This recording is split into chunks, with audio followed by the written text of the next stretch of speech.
राधे राधे, मेरा नाम है नेहा। तो आज मैं गई थी अपने पड़ोस की भाभी के वहाँ पे और भैया ने खोल दिया था दरवाजा। तो दोस्तों आज था भाभी के वहाँ पे कन्या पूजन। भाभी की लाड़ी थी कन्याकुमारी, तो भाभी ने हमें भी इनवाइट किया हुआ था। तो लौटते टाइम भाभी ने मुझे दिया इतना सुंदर गिफ्ट। तो ये देखिए, ये मुझे गिफ्ट दिया था भाभी ने मेरे लड्डू गोपाल जी के लिए। तो देखिए कितना प्यारा है ना। और उसके बाद घर आके मैं भी होने लगी थी तैयार, क्योंकि आज हमें जाना था भंडारे पे। माँ मनसा देवी मंदिर पे हो रहा था भंडारा, जहाँ हम रोज कीर्तन गाने के लिए जा रहे थे शाम को। तो वहीं हमको जाना था और हम सभी फ्रेंड यहाँ पे इकट्ठा हो गए थे। अभी एक दोस्त तैयार नहीं हुई थी, तो हम इसी का वेट कर रहे थे। तो जैसे ही वो तैयार हुई ना, हम लोग भी चले गए मंदिर पे। तो यहाँ पे हो रहा था यज्ञ।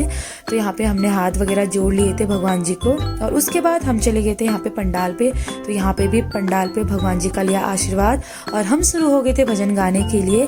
तो हमने सबसे पहले यहाँ पे गणेश जी की वंदना करी और उसके बाद हम लोग भजन गाने लग गए थे। तो मैंने कहा चलिए मैं भी यहाँ पे भजन वगैरह गा लेती हूँ। तो उससे पहले मैं यहाँ पे ढोलक बजा रही थी, फिर मैं भजन गाने लगी थी, देवी भगवती मैया कोटगाड़ी की देवी मैया।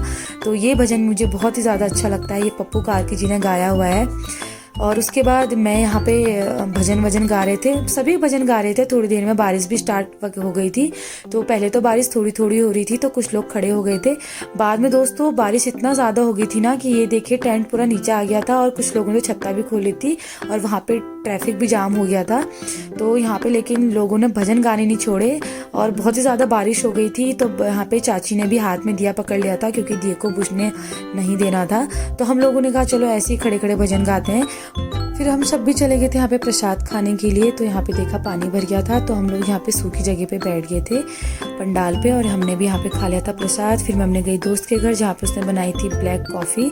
उसको पीने के बाद मैं आ गई थी अपने घर पे, और मुझे धोने थे आज कपड़े। तो मैंने भी फटाफट धोए कपड़े और फिर मैं यहाँ पे सूखने के लिए मैंने इनको डाल दिया था तार पे। और हो गई थी शाम दोस्तों, और ऊपर से आ गया था माता रानी का डोला, क्योंकि दोस्तों आज था विसर्जन का दिन। तो हम यहाँ पे सभी आ गए थे माता रानी को विदा करने के लिए। बुरा तो बहुत लग रहा था दोस्तों, क्योंकि जो नवरात्रि के 9 दिन होते हैं ना, बहुत ही ज़्यादा स्पेशल होता है। मैया रानी तो वैसे हमारे साथ हमेशा ही रहेगी, लेकिन नवरात्रों की तो बात ही कुछ अलग होती है। फिर हम भी चले गए थे माता के डोले के साथ साथ, और यहाँ पे खूब धूमधाम से माता को दी जा रही थी विदाई, और हमने भी लिए यहाँ पे माता आशीर्वाद और आ गए थे फिर वापस अपने अपने घर को।